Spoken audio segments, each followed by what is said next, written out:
So not only do we get to see Superboy Prime remind everyone how powerful he is, Doomsday finally learns his true origin. So, this is Superman issue number 35, part of DC K.O, and this is the final Superman comic before we get into DC K.O number 5 and the end of the event. And so what this does is this picks up with a flashback from Doomsday when he was talking to Superman. And this is the reason why we've covered the entire story up to this point in time. This goes all the way back to when Doomsday appeared to Superman as basically Time Trapper, a guy existing in the time stream and manipulating time itself. And that's when Doomsday thinks to himself and he says, Superman shouldn't have trusted him.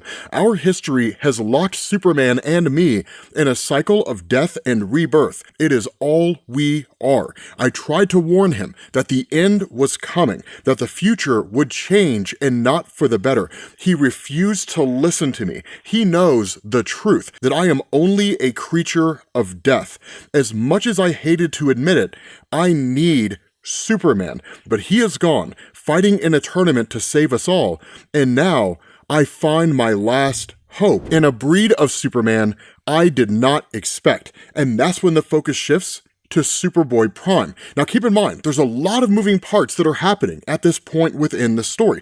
Superman was quote-unquote betrayed by Lex Luthor, if that's how you want to look at it. The idea being that now within the DC K.O tournament, which we covered in issue number 4, Lex Luthor now has the heart of Apocalypse and the power to challenge Darkseid. And so because of that, Superman is effectively dead, right, within the DC K.O event. Technically, he's a stone statue, but he's essentially out of the game now. And so now, we have Superboy Prime and Robot Superman. Now, the idea behind this, for those of you guys who need a little bit of a refresher here, right, Robot Superman is one of a litany of robot versions of Superman, not to be confused with Cyborg Superman or Hank Henshaw. They are not the same thing. These were simply just robots created by Superman over the years, really Kellex and the various robots within the Fortress of Solitude, to serve the purpose of basically taking the place of Superman whenever Superman had to be out there and Clark Kent had to be over here, right? So they can be at two places at the same time. But all the information on the true origin of Doomsday is housed within this Robot Superman.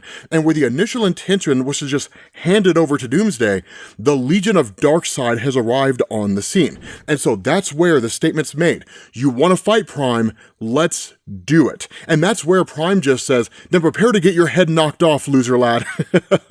Right? And Lightning Lad just responds, right? He says, I've wanted to kick your backside ever since we've met. At the same time, the Robot Superman is basically being tortured and having that information stripped out of him. And so at that point, we switch over to Lois. Now, lest we forget, while Lois Lane was Superwoman at one point in time, she seemingly lost those powers and lost that role at the end of Absolute Power, but has since regained those abilities during this storyline. And so that's why she's able to fly and why she's able to use the same powers as Superman has. But she's largely dealing with Saturn Girl. And the whole thing here is fascinating because where she asks the question, why are you doing this? Saturn Girl tells her, because it is what Darkseid demands, Lois Lane. Imagine if you joined us. Maybe Darkseid will allow you to keep your powers. And so Lois says, right, Superman always spoke so highly of the Legion. They were his friends, but they are not you. But if you look deep within yourselves, maybe you could be like them. And that's where Saturn Girl just dismisses the whole thing, right? It just says, no thanks, right? And so Lois Lane, in realizing what's going on here, just says, when Superman gets back, he's going to beat the tar out of you, right? And Saturn Girl's just kind of like, you think so, right? And she says, I'm mentally connected to Darkseid. I can hear him. I can see what he sees. And I know the events of the tournament. Because keep in mind, Lois doesn't know what's happening in DC K.O. She just knows that Superman is there. And so Saturn Girl fills her in and she says, Superman battled valiantly, fighting his friends, stealing powers from them, winning. He truly believed that only he could hold the power, defeat my lord, and reshape all of reality. He was so close to the crown of King Omega, abandoning his humanity, becoming Darkseid. Then he had to face the horsemen of the Absolute, champions from my world. Just as he thought he had overcome the danger, he was betrayed and he lost. And Saturn Girl says, Superman is dead. He has fallen, just like your world will fall. Now, of course, Lois doesn't want to believe this, but there's a part of her that seemingly knows that it's true, right? Lest we forget, right? When it comes to Lois and Superman, they have a kind of bond, right? Where they seemingly always have an idea of what's going on with that person. I don't know if I would call it something akin to what Cyclops and Jean Grey have over at Marvel, right? Mostly because of the fact that Jean Grey's a telepath, so that psychic link was established a long time ago. But it's kind of a husband and wife, right? Like, you know your partner's in danger or something's going on with them, you get that sinking feeling in the pit of your stomach. It's that kind of thing, right? But Saturn Girl torments her and asks her, right, what did you expect to happen? Your husband trusted Doomsday, the creature who killed him. Accept the situation, Lois. Hope is gone. Darkseid wins. All because your husband made a mistake. Because Superman believed. And that's when Lois lashes out and attacks Saturn Girl. Now, we don't really get an indication if it's because she's angry over the fact that it all seems to be true, that she thinks Saturn Girl is not lying, or because she feels like Saturn Girl's lying. Either way, it doesn't really make much of a difference, because Saturn Girl says, I am in your head, Lane, in more ways than one. I know what you plan to do before you do it, and you cannot win. And in fact, when she just hammers Lois Lane and sends her flying, the response of Lois, I will use every last bit of these powers to stop you. But here's the great thing and the beautiful thing about Lois Lane, and really kind of highlights the nature of her character. Outside of Superman Truth, that storyline was a little sus. But Saturn Girl says here, I love that no matter how scared you are, you keep pushing back. You worry about your children. You worry about your whole world. But deep down, you are selfish. You would brush that all away just to hold your husband again, to fly with him another day. And you never will. And so Lois, her response here is that the best you have? But if you really want to show off, go deeper into my mind and tell me what you see. And that's where Saturn Girl just says, I already am. And so you get this really fascinating experience between the two of them, right? Where they start walking through the mind of Lois. Lois Lane meeting Superman, Lois Lane beginning to fall in love with Superman. It's a tale as old as time, right? Now, the irony of it is if you ever go back and watch the old BBC documentary from Jerry Siegel and Joe Shuster, they talk about the early days of Superman's creation, that Lois spurned Clark Kent but loved Superman. That dichotomy still existed, but I don't think it's nearly as heavy-handed these days, and the New 52 reboot and so on as it was during the early days back in like the 1930s.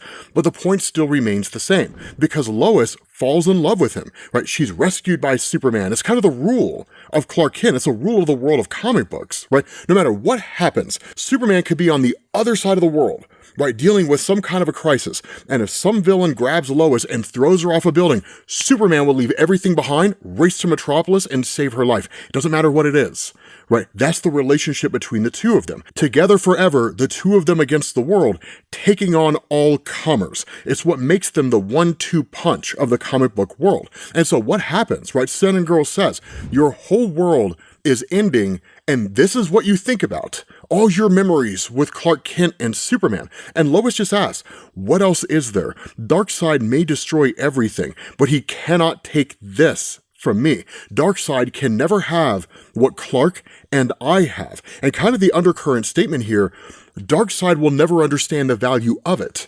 Darkseid will never understand the value of love. He'll never understand the value of sacrifice. He'll never understand what it means to be willing to put your life down in the name of someone else for no other reason than the fact that you love them that much. But Saturn Girl does. Right? And that's the cool thing. This conversation they're having is the two of them just kind of walking and talking. And that's what Lois says. But maybe you understand what that's like. And that's when Saturn Girl starts to look around and realizes these are not Lois's memories, they're Saturn Girl's own memories. And Saturn Girl even comments on this, right? She says, our minds are so connected that some of my memories are revealing themselves to you, seeing you with Clark. It's almost more than she can handle. And Lois just says, you know more about love than you let on. And Saturn Girl has seemingly never really experienced this before, right? Because one of the things that goes on here, while she has had these feelings in the past, for the first time in a long time, in years, She cannot hear Darkseid's voice. It was the thing that just dominated her will, controlled seemingly everything about her. Now, I don't know if I'd go so far as to say it's the anti-life equation being used or anything like that. It's just the power and the level of control that Darkseid has over his reality. It's not that dissimilar from brainwashing, if we're being honest with ourselves, right?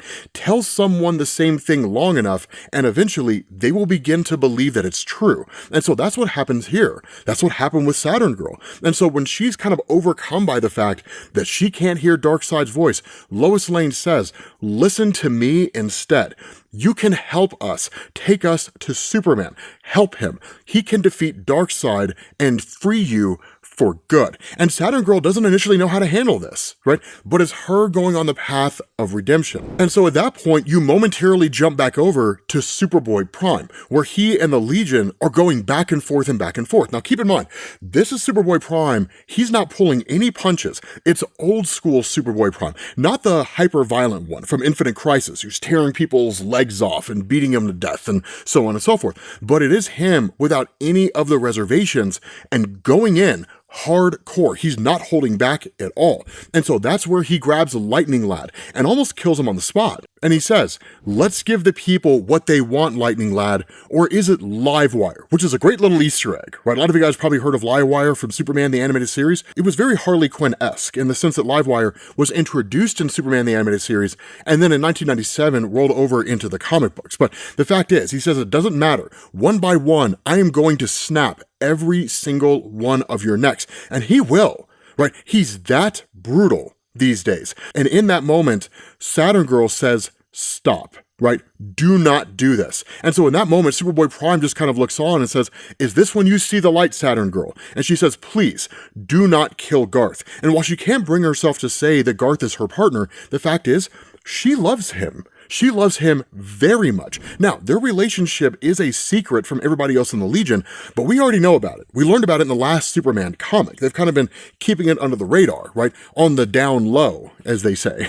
But the fact is, right? Superboy Prime just kind of kicks Garth out of the way and just says, whatever, right? You're lucky that I'm not that guy anymore. And Garth is lucky, right? This dude better count his lucky stars over that. Because if this was Infinite Crisis Superboy Prime, yeah, he would have killed him and been home in time for cornflakes. He wouldn't have thought twice about it, right? And so that's where Saturn Girl just says, Legion, we are leaving now. And initially the Legion is just kind of like flabbergasted by this, right? Like, no.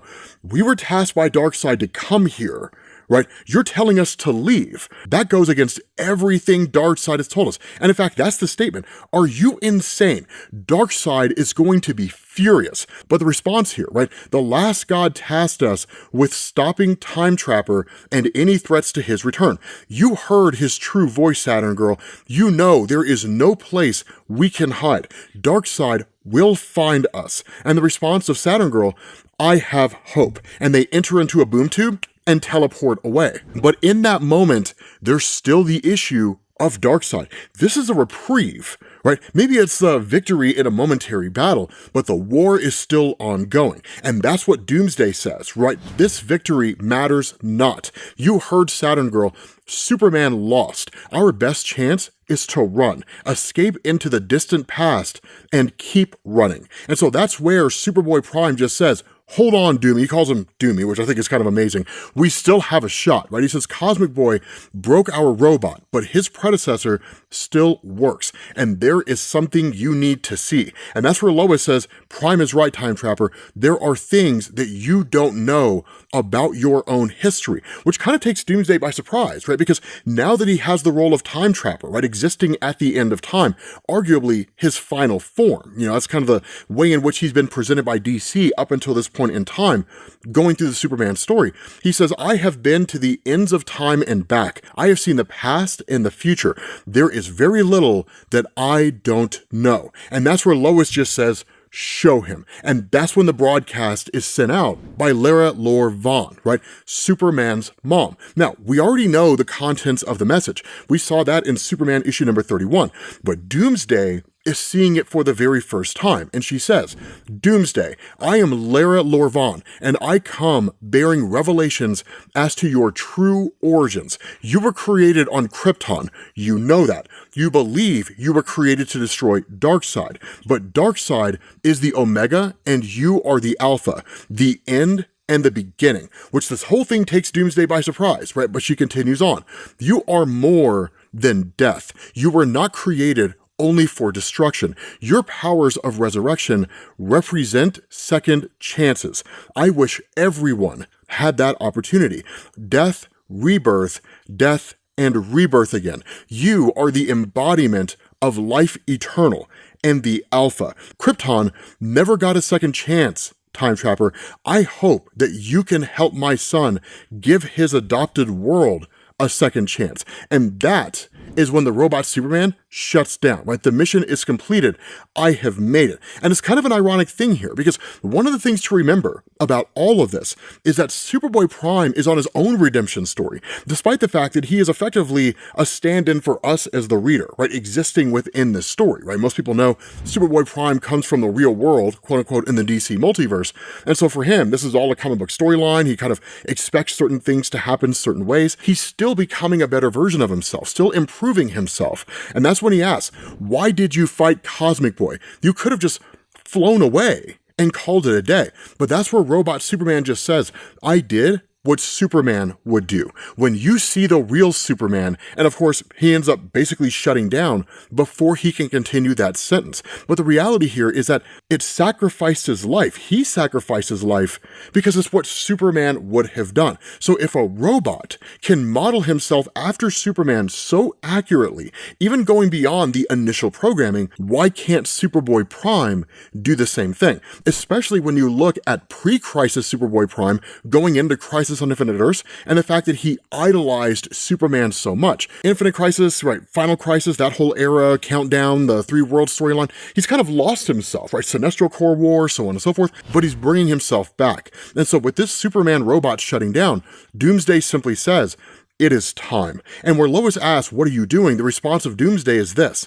what I must, what I have avoided. If Superman has truly fallen, it is time that I face Darkseid myself. No matter how large his army is, I have just enough power left for one last life. But at that point, we pick up in lunar orbit, right? An epilogue to this comic. And that's where Mercy starts filling Lois Lane in on everything that's happened once Lois arrives here. Now, the cool thing about this is that Lois has gone back to using the moniker of Superwoman, which is a really cool concept. I still say that Lana Lang was an amazing Superwoman, but the fact is, right, Lois Lane is now using that name. And so where Mercy is filling her in, the question's asked by Lois, is there any sign of the Justice League? And Mercy just says, no, but the energy reading down on Earth is like nothing we've ever seen, Superwoman. Reality is coming unraveled as the tournament continues. We might need to find a new home.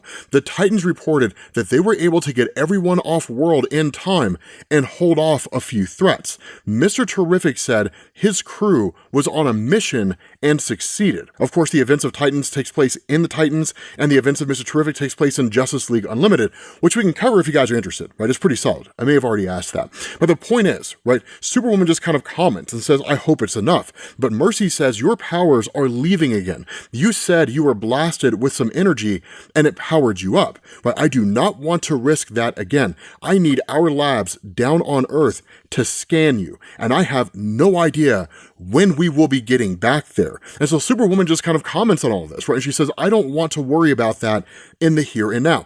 I need to find them first. And so Mercy just says, we've got millions on board. Finding them might be like finding a needle in the haystack. But that's where Superwoman, right? Lois says, you know what they say, in times of trouble, look for the helpers, right? Because the people she's looking for are Ma and Pa Kent, right? And you have like these young kids who are like, throw it up higher. Jonathan's playing with these kids, right? Playing with a ball. It's adorable. right? And Martha's there. She says, I know all this is so scary. You're worried and stressed, but parent to parent, you're all doing great. One day you're going to look back at all of this and be so proud of yourselves. It's a beautiful moment, and it's really what made Superman Superman. When you're talking about parents like this, how could Clark Kent become anything other than Superman? Right? When you're raised by people like this, you're destined to become that kind of guy. And that's where Jonathan just says, listen to me, kids, you're all going to go home soon. Okay?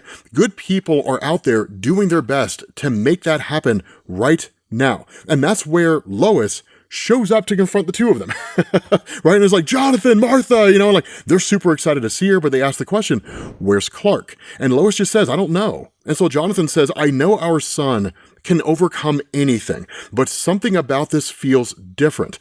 I feel like a part of my heart has gone missing. And Lois comments on that, right? She recognizes that, right? She says, I know, but I am not giving up hope. I know that he can do this. He will come flying back to us like he always does. Now, that's an important thing here, right? And it's what really defines Superman as a character. Hope springs eternal. The role that Superman has played in these people's lives, right, in the lives of his parents, in the lives of Lois, is that he is the living embodiment of hope in so many ways. And in that moment, it spreads. So even though Jonathan is in this place where he's struggling, he doesn't see light at the end of the tunnel, he doesn't know how things are going to get better, that despite the fact that he's telling these kids everything's going to be okay, it's almost like he doesn't necessarily believe it himself or struggles to believe that this is true as he hopes it is. Lois Lane is there for him in that way. Everyone needs someone in their corner to support them. We as human beings can't function without it. And so that's where Lois says, there's someone that I think needs you as much as I do. And so she says, Martha and Jonathan, this is Superboy Prime, who's introduced to the parents of Superman for the very first time. And this is huge, right? The final lap on this road to redemption. And that's where he just greets the two of them and says, actually, I was hoping you would just call me Clark. Him becoming a good guy, which apparently this continues next month in Reign of the Superboys. And I'm excited to see where that goes, because imagine Superboy Prime and Jonathan Kent, right? Superman's son, teaming up. That would be amazing. With that being said, guys, we're going to bring this to an end. Hopefully you guys enjoyed this video. If you did, drop a like.